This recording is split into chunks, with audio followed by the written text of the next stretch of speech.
Welcome to the Content Magazine podcast, conversations with Silicon Valley's creatives. I'm Daniel Garcia, your host and the cultivator of Content Magazine published by SV Creates. Hey, this is Jimmy. Today we talk to artist and muralist Jimmy Fonseca. Hey Jimmy, how you doing? This is Daniel. Hey, what's up, Daniel? I'm good. How you doing? I'm doing great. Welcome to the Content Magazine podcast. Thank you. Thanks for having me. Yeah.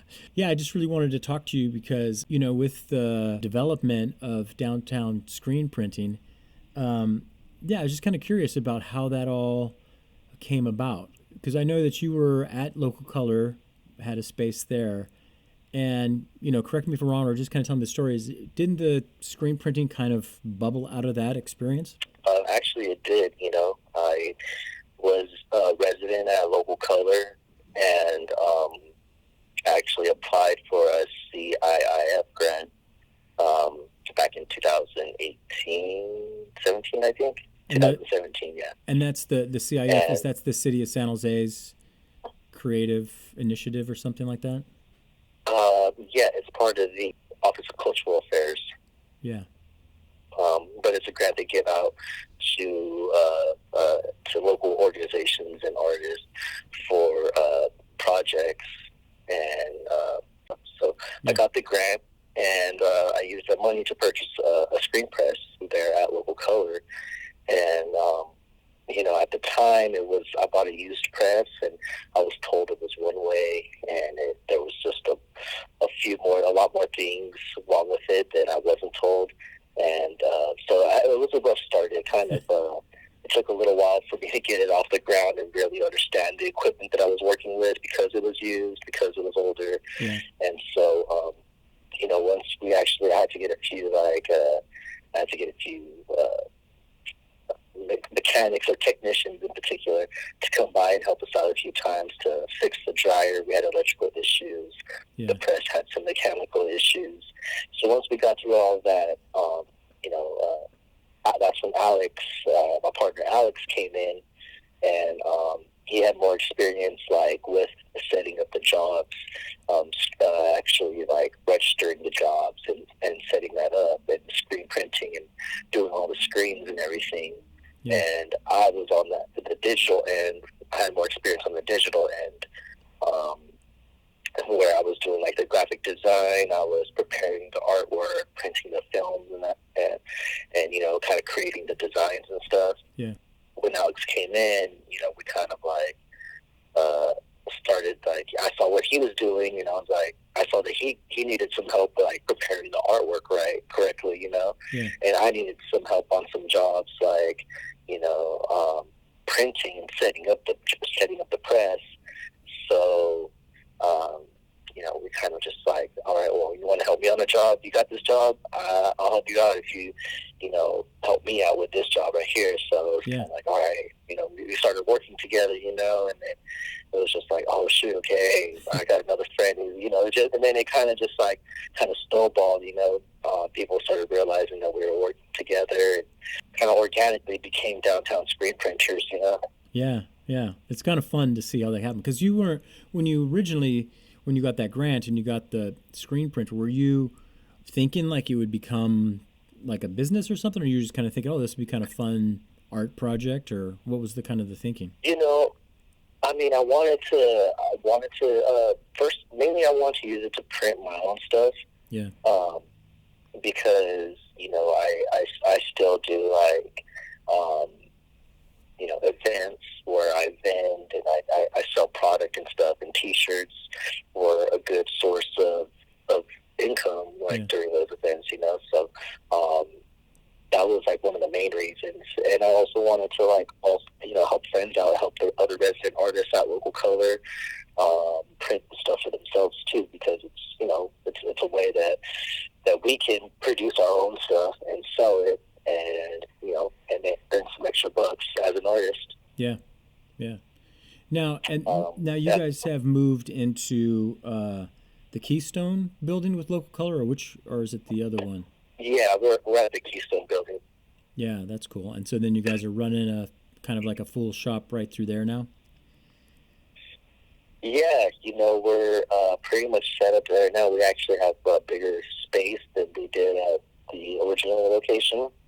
Um, we have an office now with a door, which is pretty cool. At the old location, it was kind of open air plan, so we were all kind of like, exposed to each other with no privacy. But, I like the way that our new system is set up, our new space is set up. It's, I feel like we have a lot more than we did at the other space. Yeah, yeah. Now, are you able to still do your own artwork? Because I know you're a muralist and painter, and Well, now I do. yeah, right. Things have over the last few weeks, things have changed. But before that, I was spending a lot more time on client work than I was personal work. Yeah, So things have shifted recently to the point where I'm like actually producing like a lot of just my own stuff now. yeah, And I actually really enjoy that because going back to a lot of projects that I kind of started or concepts that I had, months ago, years ago, yeah, and I'm kind of like digging through like piles of sketches and stuff, and I'm like, oh man, okay, well, I think this will work, and all right, let me just do it. I got the time to do it, it felt good to kind of like actually finish a couple of these projects that I started a while back. yeah. That's cool. And now, are they? Because I know you do a lot of stuff with flowers, and are they in that vein too? Still kind of that same kind of exploration? Yeah, I think like my work kind of changes, or not necessarily changes, but I have a different type of work that I do simultaneously, Like I still do the roses, the floral stuff, and that's something that's like I feel like very free and organic when I'm painting that stuff, It's Yeah, like there are no rules. I'm not necessarily painting it for a client. yeah, I feel like I'm more like painting it for myself, even though sometimes it is a commission piece, yeah. So I really enjoy painting those. And then, I've also recently been doing some like linoleum um, block printing. Oh, cool. And it's a different approach when I'm doing that stuff. Like it's more illustrative, and I'm kind of experimenting with like text and like other images, design elements in Yeah, these pieces and stuff. Kind of going with a more like antique, like traditional illustrative style, I don't, yeah. yeah, And that's one of the things I've like been kind of figuring out, like as a individual artist, I'm trying to like decide like, all right, where am I going to go with my artwork, because I've done so much work for other people that yeah, I get inspired by some of these directions, yeah, but then like, I'm trying to find who I am at this point, as an artist, like what is my voice, like what do I want to say and how do I want to say it, and yeah. that's I think, during this shelter in place, I've been like trying to explore that and like find it, Yeah, yeah. Are there any kind of like I don't know, emotions or thoughts or political thoughts or health thoughts that have kind of been kind of like sparking you during this time of shelter in place? Yeah, definitely, to be honest, like the first week and a half, like I didn't talk, I didn't work, like Yeah, it was a little scary to me, I guess. As I'm thinking about it, like I was definitely like anxiety was kicking in. Like I don't know, I wasn't sure what to expect, or like is everyone going to start killing each other, stealing everyone's food, and you know what I mean? yeah, Like yeah, it was like a dark moment for me, and I was like just I couldn't work at that point because we literally went from like being at the studio full time and like, all right, trying to figure like, in the middle of like landing some jobs and stuff. And, yeah, there were all these events that were planned for yeah. the year. Totally. And then it's like, all right, we got clients ready to print stuff. We got everyone putting down deposits and stuff. And then like, all of a sudden, within a week, like, everything canceled. So it was just like, what the hell just happened, you know? And so, it was like a really big shock, like shell shock. I kind of felt like shell shock. I guess, totally. you know? Yeah, I felt it too. You know, it was just like, oh shit, okay, now we're in this situation, you know. So it took me a little while to adjust. And then finally, like the second weekend, I was, you know, decided to clean my desk, my workspace, and actually organize it, and you know, make it a place that I could really be productive and start doing something, you know. Yeah, that's cool. So then, some of the work that you're doing is kind of coming out of that, you think, or? You know, it's in the back of my mind, and honestly, like the work that I started doing, I felt it was easier for me to go back to work that I was doing before this happened, and start to finish a lot of those things, some of those things, because, you know, I had like a creative block, you know, and I didn't know what to do, and I was like, what am I going to make? I don't know, but I'm going back to these, like I said, these old sketches and designs that I started before, and I'm revisiting those and bringing those to this time, to right now, you know, and using those as my inspiration. Yeah, that's cool. Yeah, it's kind of interesting. I mean, it's kind of fun. Not fun, but it's interesting, just like what you were saying too, like when it first kind of all stopped, you know what I mean? It was almost like, okay, get your bearings, and I was kind of feeling the same way, and then kind of like, in some ways, detox away from the schedule that is kind of put on us, you know, and then say, okay, well, what does this mean? And it was kind of funny because I thought about that. I was like, oh, this is a great time where I can go and post up some old photo stuff that I've never even released, or old negatives that I've never scanned, you know?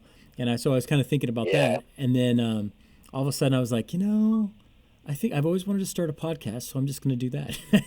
So I went kind of a different direction of like, I think that stuff I'm holding for when I really get to like almost like retirement, then I'll like really reach back, you know?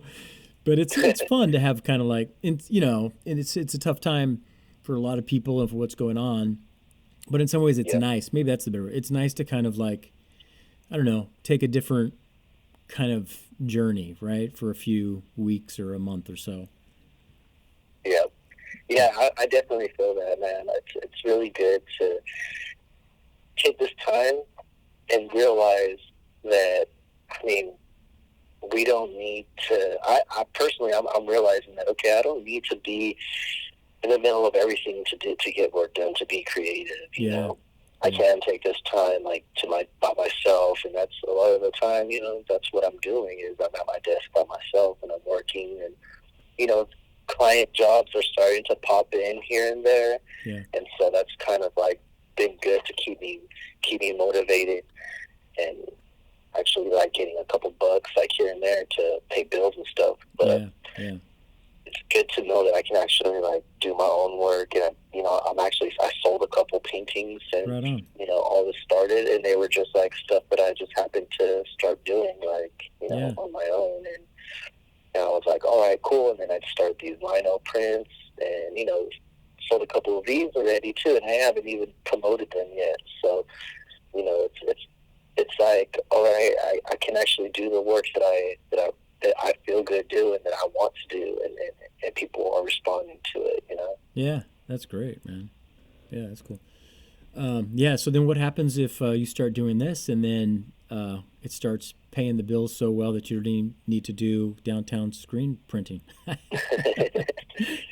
You know, I think that's always going to be like something that I'm doing and stuff. Like, I want to always, you know, I feel like downtown screen printers is a baby of mine, and I want it to grow into something. This is good. This experience right now is definitely challenging us in ways, you know, in a way that we did not see coming. Even though we were at the point where we were, you know, we were kind of like, all right, we're still being challenged right now. Okay, let's get past this. And right now, being the shelter in place has just kind of put like a pause on that completely, you know. Yeah. It's just such a trip, though, man. Like I never realized. Like it's always something I've thought about is that like, you know, we're as a society, you know, we're just so used to everything being there, being able to do whatever we want, and having our freedom. Yeah. You know, having the freedom to just walk outside and go to the store. Yeah. Something as simple as that, you know. Go to your bar, go to a restaurant or something. And now, you know, you can't do that. Yeah. And it's like, I never thought, I've thought about like what would happen if this, you know, what would this situation look like in society if something happened in our country, you know, like we as Americans, we just take it for granted that something like this would never happen. Yeah. Within, you know, a matter of a really short period of time, it's like, yeah. All right, well, this is the world we live in now, and it's definitely, I don't feel like it's going to go back to the way it was. Like, I don't think that normal is going to be something different, you know, than what it was last month, you know? Right, yeah. What do you think for you? Is there things that you're like experiencing that you're thinking like, okay, I want to make sure I bring these back into when it returns to, you know, unsheltered in place? Is there anything that you're kind of like mulling over?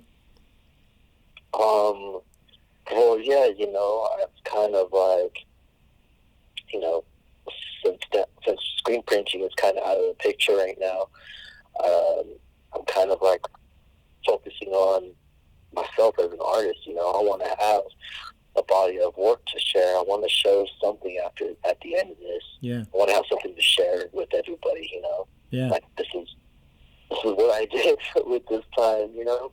Yeah. Like I made something. Yeah, that's cool. And so I'm hoping that like at the end of this, you know, definitely want to do events, start vending more at events, you know, hopefully get a show somewhere, like an actual like proper art show, and hopefully I have enough artwork to even do that, you know. Yeah, yeah, that's cool. Yeah, that's kind of the goal, you know. Right now I'm working on my website. I'm trying to market like as myself, like Jimmy Paints, you know. I'm trying to just like build a brand for myself and like share it. Yeah, that's cool. Hey, I know also too, you know, being involved and there with Local Color, you're connected with a lot of the, you know, local artists. And so how are you and kind of like, you know, other people, other artists in the community doing? I mean, could be pretty financially tough, you know, like, you know, work is shut down. How are you doing with that? And how are the people around you doing? Everyone's. I think everyone feels it like fear, you know. But we're all just kind of like trying to do our part. Some of the artists at Local Color are, you know, full-time like working professional artists where we're like doing client work or selling our own work, like at shows, at events, you know, online, different places and stuff. And so, for all of us that like do that kind of stuff, where we're like counting on events, it's kind of like, oh shit, you know, we have zero income happening right now, so we're all kind of scrambling to figure out what's happening. But it's pretty cool because there have been resources that are out there. There are grants that are out there right now for artists in this position, and you know, hopefully I've applied to a couple, so I'm just waiting to hear back to see if anything works. Yeah. I did receive a grant though recently, and awesome. So for like it would be the safety net fund. Okay. Yeah. So I'm just waiting to hear back from a couple of the other. Yeah, I think it's pretty great that those resources are being available for artists, because you know, a lot of time when these kind of things would happen, no one would think of the artists. Even that they opened up unemployment for independent contractors and stuff. I mean, that's a huge help, you know. Yeah, absolutely. Yeah. I mean, you know, just living here in the Bay Area, you know, it's like, we live in an apartment. I rent an apartment, and there's three of us that are living here. It's a 2-bedroom apartment. It's me and my girlfriend, and then we have a roommate. Yeah. Our rent is $3,000 a month. Yeah. My roommate's an artist too. He's a tattooer. Yeah.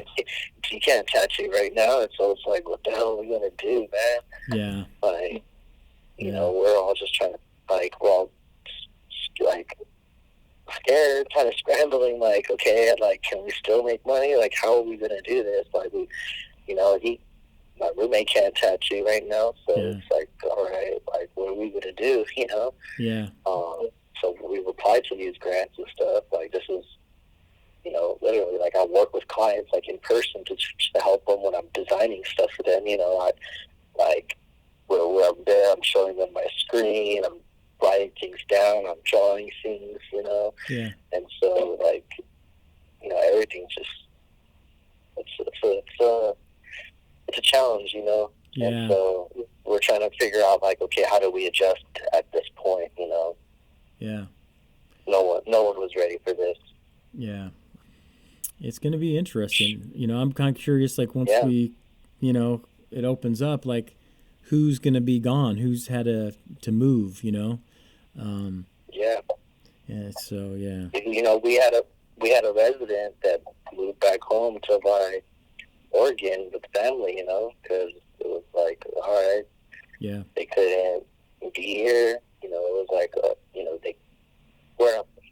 we're just like, we can't use our space the same as we used to. Like, we're all, luckily we're getting some, like, some breaks on our rent and stuff at the studio, but our apartment and giving us any breaks, they're still expecting us to pay, and they're willing to work with us if, like, if we can't pay the full amount. But even if that does happen, it's like, all right, well, we're just going to owe this money later. Yeah. After this is all done, and then where does that leave you as as a creative and professional, depending on working directly with clients, and you can't do that anymore. Like, yeah.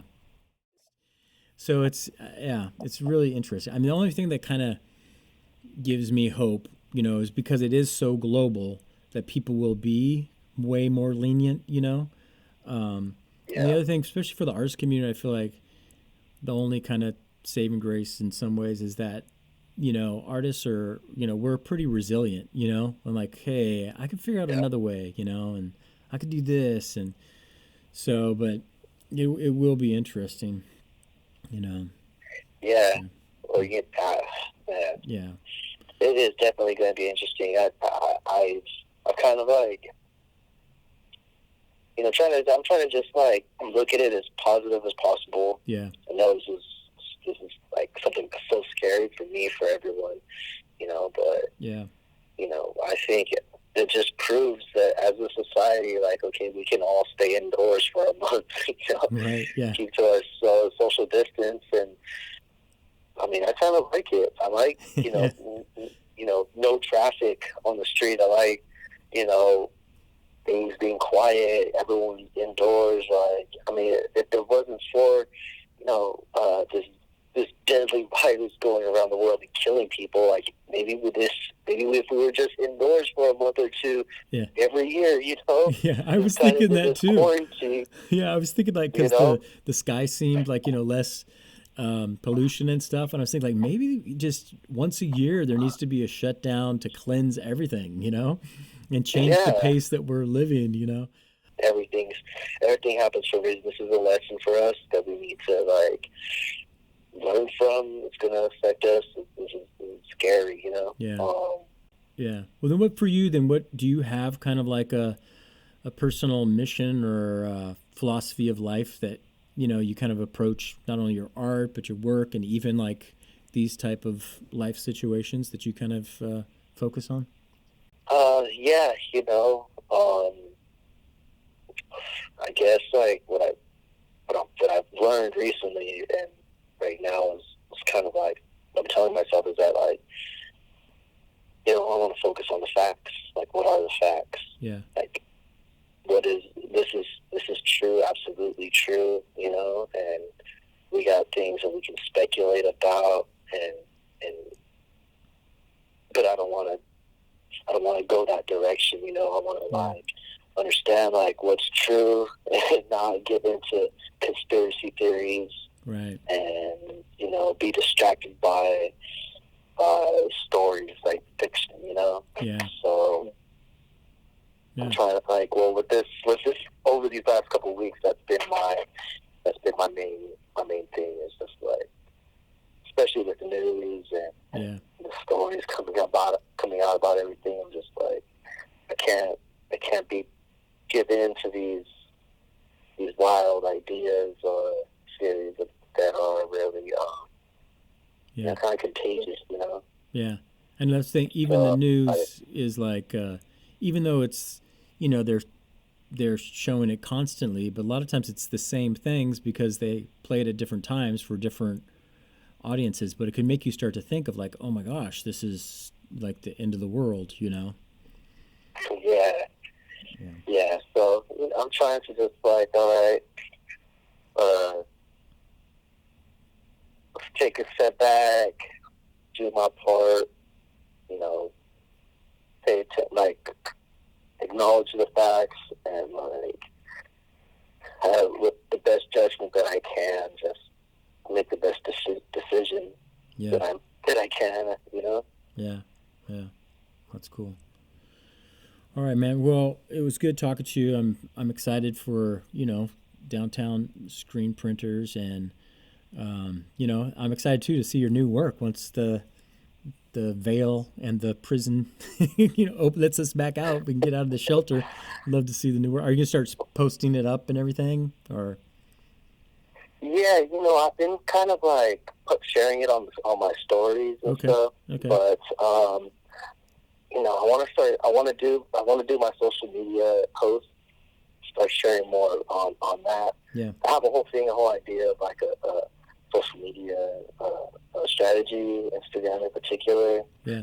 And I'm easily distracted though, so I kind of like go off on a tangent all over the place. So yeah, I'm definitely going to be sharing some more stuff on Instagram, my website, and then hopefully once we're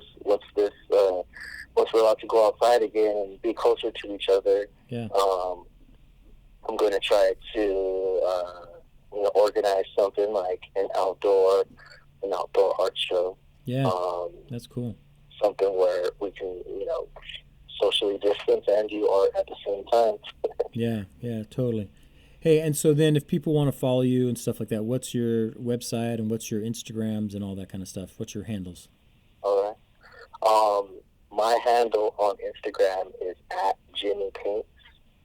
And then on Facebook, you can find me @JimmyPaints.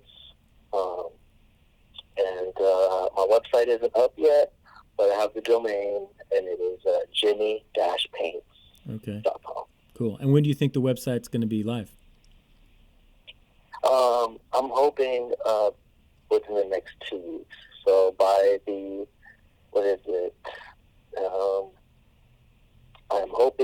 I'm aiming for the website to be up by the 24th of April. Okay.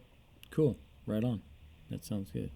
Yeah. Yeah. All right. Awesome, man. Well, thank you for your time, and good luck to you as you're sheltering in, and hope that you're productive and well.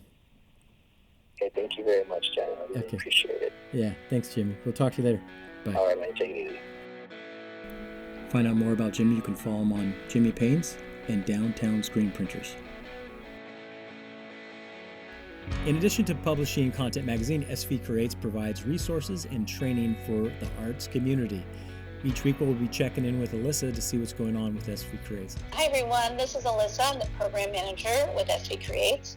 On April 22nd, we're looking forward to offering a short webinar on crisis communications with Matt Lerman from Social Prosperity Partners.